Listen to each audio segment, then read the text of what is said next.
We are seeing quite a lot of investment towards the renewable energy market. I think there is more support now for companies to try and make these projects happen and go ahead, whether it be tax breaks and everything else. So we are seeing that push. I think it's more sustainable now, actually, to try and hit those targets. So we are seeing a lot of funding on offshore wind.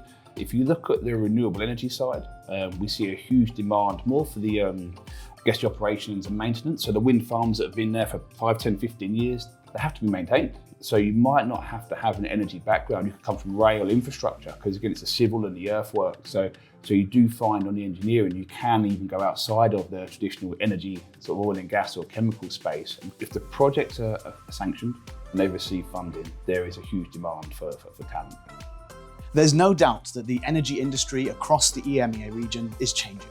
Governments, energy companies, and the engineers that power the industry have had to adapt quickly to an ever-changing and highly demanding market. I'm Matt Nicholson, and in this episode of Engineering Pro, I'm joined by Keith Jones, Business Development Director for the EMEA region at NES Fircroft.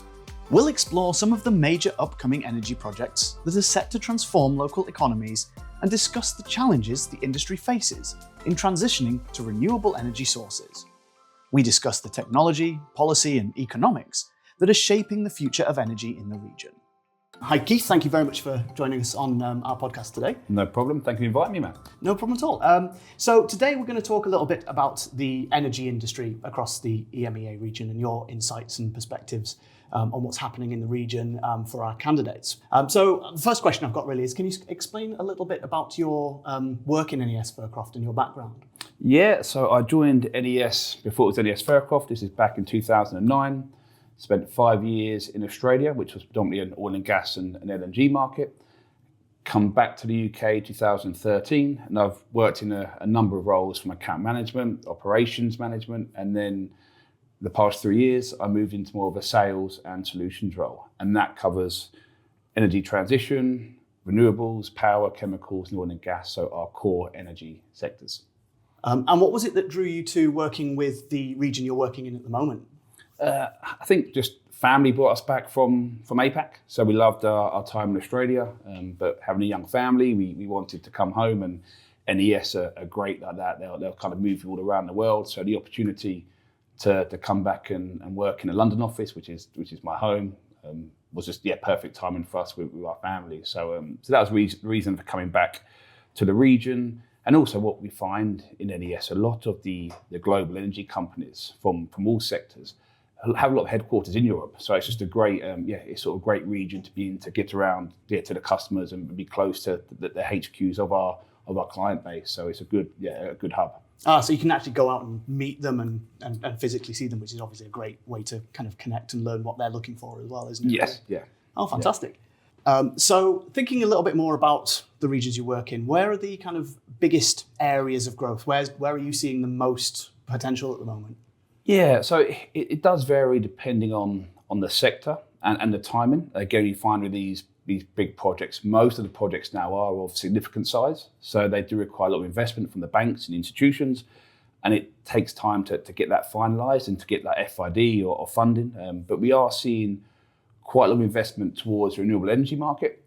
So we are seeing a lot of funding on offshore wind, lesser to a degree for the hydrogen and more of like the cleaner energy transition projects.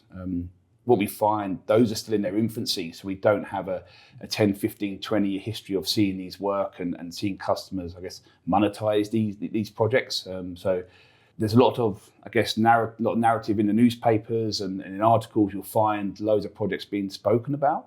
A lot of airways and noise, if you know what I mean, around these projects, but at the final hurdle, they do not get funded, and they kind of get stopped. So that's something that I think everyone around the world is trying to navigate. How do we get these projects from inception to execution and receive funding and make money? Yeah, absolutely. And I imagine a lot of it, particularly around newer technologies like hydrogen, like carbon capture, battery storage. These are all new technologies with new research going into them, whereas wind particularly and solar are tried and tested for decades. So is it easier to get those kind of projects funded because of the history of them? No, it sort of becomes a little bit harder actually, because you've got to try and, I guess, find the land and the space to do the project. So that has its challenges. And then I guess the cost, as we've all known with inflation over the last couple of years, whilst we might see it when we buy groceries or our petrol's going up, it doesn't change into the corporate, into the big business world. So that inflation of materials, you're building a battery, a BESS plant or a big onshore plant. There's a lot of materials that you've got to procure from around the world. So obviously that comes at a price. And then, as we all know, it's the labour costs. We've probably seen labour costs go up 10, 15, 20% over the past couple of years, maybe even more, depending on the region that you're in. So if you start a project or you have a vision of a project, say in 2019, again, pre-COVID or even after COVID, and then you go 2025, just the project doesn't change, but the cost significantly change. So that becomes a bit of a moving target, which obviously causes some, I guess, concern from the investors. Especially if it's a project financing deal, so because there's a risk associated with that. So it is a little bit harder. And then also what you find, companies will spend a lot of time and effort on resource to start the plans for these projects, but just won't get to execution stage. So there's probably hundreds of £1 million have been spent and they don't even get the final approval. So it does have its challenges. Yeah, understandable. And yeah, it makes sense in terms of the timescales of these projects and the skills that they need.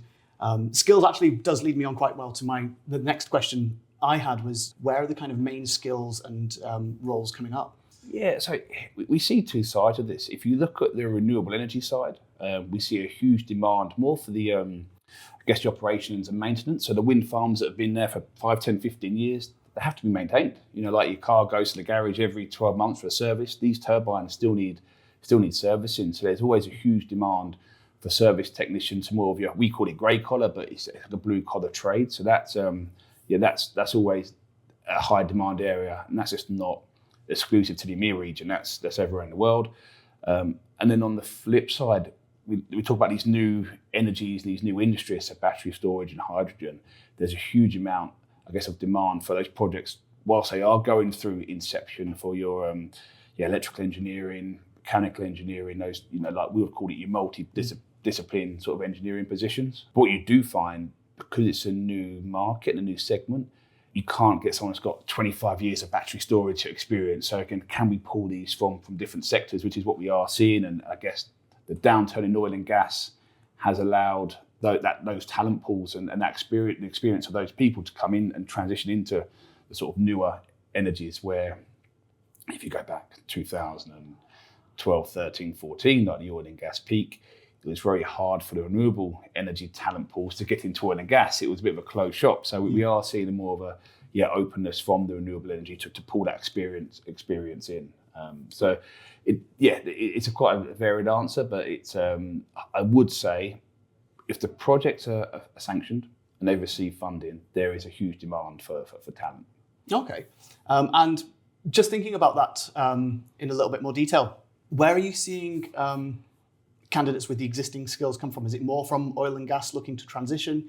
Is it like consumer level or professional electricians perhaps, or engineers that have worked in other fields? Does it come from energy or is it from elsewhere? A bit of both. So if you look at, if I go back to the operations and maintenance, so the offshore wind, if you look at the technicians and the operations and maintenance side, historically, that's been very oil and gas heavy. So they've worked offshore on the FPSOs, on platforms, so you've got your qualifications and your certificates, you sort of done the underwater training and you've worked in a remote area, you've been on a helicopter, because some people don't like that. So that is kind of your natural pool to get people from, especially when you had the oil and gas downturn. What we are seeing now, oil and gas is picking up, so therefore what happens, they'll come back into renewable sector and then start pulling talent away. So it'd probably be a bottleneck there at some point, I believe. Then if you look at the engineering side, that's been quite varied. If you're, like I say, a battery energy facility, it starts off on the civils. So you might not have to have an energy background. You could come from rail infrastructure, because again, it's the civil and the earthwork. So you do find on the engineering, you can even go outside of the traditional energy, sort of oil and gas or chemical space, and go to other sectors. But I guess whether you're, like someone might correct me, but if you're a civil engineer and you're building a plant for oil and gas, you should be able to do that for a petrochemical facility and for a battery storage facility. So you do see them pull in other sectors. Yeah, I suppose the permits and a lot of the core qualifications are essentially the same. It's just a lot of the specialist equipment that employers would train you for. Yeah, coding and everything else, and legislation and stuff like that, which I guess you'd only know in that intricacies when you're in that industry, but very, very transferable. Brilliant, thank you. So that's great. So we've talked a little bit about how the energy or how the industry is changing. Do you have any examples of major projects in the region that are attracting a lot of attention right now? Yeah, so I guess the one I mentioned earlier, Inchcape, which has been on the sort of peripheral for Europe and APAC for quite a while. They received their funding, and all of a sudden you go from waiting for funding, and it goes like that from a hiring perspective. And I guess NES, where we've been very fortunate, we're in a lot of the key hubs. So our office in China is, I think we've onboarded a large team over there, and we know eventually it might get fabricated in China, and it'll come back to home location. So what you find with these big projects is they won't all be, it might be a UK, European, or even a Middle East project where like the home is or the plant, but actually that'll be fabricated, could be in Asia, it could be in somewhere in Europe. So you do sort of see the global pool that these projects have. So it's not just I guess the home location of where that project is, and that's I think great for the industry because you're kind of getting everyone all the workforce around the world mobilised on the project. Yeah, absolutely, and it's something I think we are seeing globally. Obviously, in the political side of America is changing and the industry is changing, but there's demand. There's demand and opportunity both sides there. Obviously, Europe, as we're talking about, is pushing globally. China is leading the way on renewables as well, and that has a ripple effect globally as well. So it is all building up for its industry. Yeah, so we've got some really aggressive sort of renewable energy targets, and by 2025 we want at least 15% of our consumption from renewable energy, and by 2035 we have to cut greenhouse emissions by 75%. So really aggressive. I think the consensus is we probably won't achieve those targets, but can we get there? And what we're doing to try and close that gap as much as we can. And I think the only way we can do that is get the funding from the investors and institutions for these renewable energy projects and energy transition projects to help us get along the way. So that's some really aggressive targets, but hopefully we'll get there. Yeah, that's great. And in terms of that demand, what are you seeing in terms of the existing candidate pool and the existing workforce? Is there a high demand for new skills into the industry? Is it challenging to find roles, or is it quite, is it easier because of all of this work that's happening? Yeah, it is cyclical, and some areas are probably more saturated than others, depending on population and I guess length of projects. Again, what the sort of holy grail in if I look at staffing and recruitment is one major project finishes, another one starts. We can move people along. That's what we try and do, but it doesn't always work that way. I think from a UK perspective, it is quite tight. Again, since Brexit, it has really tightened the talent pool. So what we are finding is there's a lot of customers moving out of sector to try and upskill people from different industries. A lot more has gone into like armed forces. Again, you've got people, like I mentioned before, about the renewables and having the oil and gas background. You've worked in tight spaces, you've been a helicopter, you've done the underwater training, and you've been on FPSO, which some people don't like. If you have someone from the forces who's worked in harsh locations, they can adapt a lot quicker, as opposed to a civvy like myself from an office and then suddenly stick me in the cabin, for 28 days offshore. So we are seeing maybe a different approach now to trying to get people, but that's very UK focused. Europe, the talent's still there because you've still got that freedom of movement. But then what we are seeing now is a lot of customers in Europe and the UK and maybe especially the Middle East that might want to pull from talent in Asia where there has been maybe more projects and more experience. So you do have the visa and the logistical issues, but it's something that we're working with our customers to overcome. Brilliant, thank you. That's really interesting. Just kind of looking at the talent pools and where they are, and just thinking a little bit more about some of the other challenges that are potentially in the industry, and thinking about the energy transition. What are the challenges that are coming up? Yeah, and so from a talent perspective side, again, that is very dependent on the country and the location. So that will, some projects will be fine, others will have to go a little bit further afield for their talent. Outside of staffing, what we are seeing is that I think our grids across mainland Europe probably aren't set up for the amount of energy that we're forecasting that we're trying to build. I think UK probably has a better grid system, but you find across Europe it is quite congested. It's a very saturated market as well across Europe for this renewable energy space. So it's again harder to monetize. There's probably a number of challenges there. Can we get over the people challenge? Can we then get financing for the project? And have we got somewhere to store this energy once we produce it? So there is a number of challenges that the industry is facing. Yeah, I imagine that all ties together in construction and wider industries and has a knock-on effect, and inflation and geopolitical issues all have this effect. Yeah, even down to, okay, we've got the funding, which is a hurdle. We've got the people, great. Can we now procure the materials to make the product? Have we got the right logistics program or the right logistics to get it from A to B? So you'll find a lot of challenges. And I think where these projects are maybe 2, 3, 4 years, what externally is you've then got the governments that may change in between, across countries in between those 2, 3, 4 years, which might have a different swing on where they want to go. So there is a lot of eco-political sort of challenges that the industry will face. Yeah, absolutely. And I think it's fair to say that what has happened over the last 5 or 6 years couldn't have been predicted 7 years ago. It all changed, Yeah, and even from my time at NES, so if you go back to 11, 12, 13, it was oil and gas, oil and gas, oil and gas. It was like the best thing ever. And then we kind of went to that tech sort of, let's say a tech bubble, but a tech boom where everyone wanted to go down the tech route. And then it's gone to renewable energy. So everything is cyclical. It sort of rolls around. And I'd imagine in 2, 3, 4 years, oil and gas might be back up on everyone's agenda again. So I'll wait to see what happens. And that's kind of really interesting, just around the wider expectations of the industry and the wider requirements to receive this energy. So my next question really is, what are the energy expectations for the next few years, and kind of more broadly, how are countries within the region kind of working to meet that requirement? Yeah, so there's obviously a lot of directive from the EU around sort of net zero and being carbon neutral. That we will fall short of our targets. I think that's a given.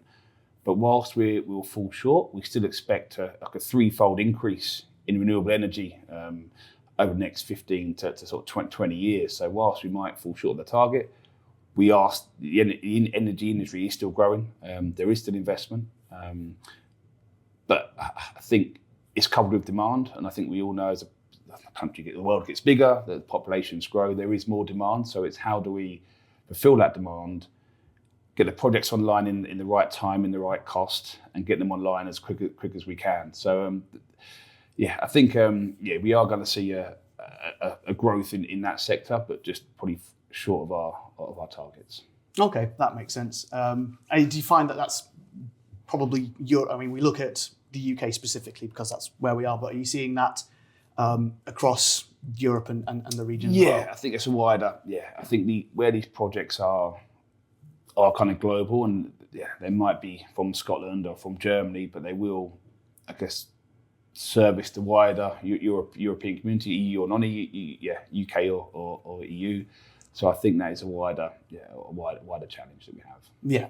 It's affected globally, really, isn't it? Because all of the whole industry is reliant on each other for materials, talent, the technology. It's all connected. Yeah, and I think if we go back to somewhere a few years ago when a lot of these targets were set, now we have seen people move to targets, even from like cars.